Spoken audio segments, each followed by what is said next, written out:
আসসালামু আলাইকুম প্রিয় ক্রিকেট ফ্যান্স। দর্শক, আপনারা সকলে জানেন গতকালকে টি-20 বিশ্বকাপের ফাইনালে ভারত এবং দক্ষিণ আফ্রিকা মুখোমুখি হয়েছিল এবং সেখানে কিন্তু দক্ষিণ আফ্রিকাকে 7 রানের ব্যবধানে হারিয়ে নিজেদের দ্বিতীয় শিরোপা ঘরে তুলল ভারত। মূলত টি-20 বিশ্বকাপের ট্রফি নেওয়ার পর কিন্তু বিরাট কোহলি নিজেই অবসরের কথা জানিয়ে দিয়েছেন। আমরা আগের ভিডিওতে আলোচনা করেছিলাম মূলত বিরাট কোহলি যে অবসর নেবেন এটা কিন্তু একটু ওপেন সিক্রেটই বলতে পারেন, কেননা বিরাট কোহলির টি-20 বিশ্বকাপ স্কোয়াডে থাকা নিয়েও শঙ্কা জেগেছিল, তাই বিরাট কোহলি আর কোনো রিস্ক নেননি পরবর্তীতে। সেজন্য তিনি এই ট্রফি জয়ের পরেই কিন্তু অবসরের ঘোষণা দেন।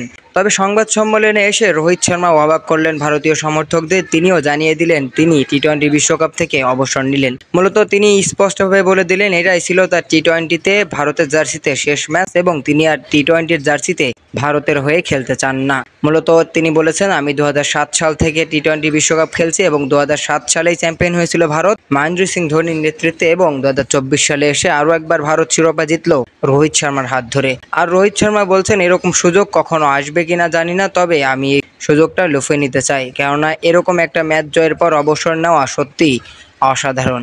তাই আমি সিদ্ধান্ত নিয়েছি আমি আর ভারতের জার্সিতে টি-20 খেলবো না। তো দর্শক, বিরাট কোহলি এবং রোহিত শর্মা একই সাথে কিন্তু বিশ্বকাপ জয়ের পর অবসরের ঘোষণা করলেন এবং সেই সাথে কিন্তু ভারতীয় সমর্থকেরা অনেক বেশি হতাশ হয়ে গিয়েছে, কারণ এই দুই সিনিয়র খেলোয়াড় একসাথে অবসর নেওয়াটা অনেকেই ভালোভাবে দেখছেন না। তো দর্শক, আপনি কিভাবে দেখছেন ভারতীয় দুই কিংবদন্তি ক্রিকেটার রোহিত শর্মা এবং বিরাট কোহলি? তাদের দুজনকেই কিন্তু আর কখনোই ভারতের জার্সিতে টি-20 খেলতে দেখা যাবে না। এই বিষয়টি আপনার কাছে কেমন লেগেছে অবশ্যই জানিয়ে দিতে পারেন আমাদের ভিডিওর কমেন্ট বক্সে।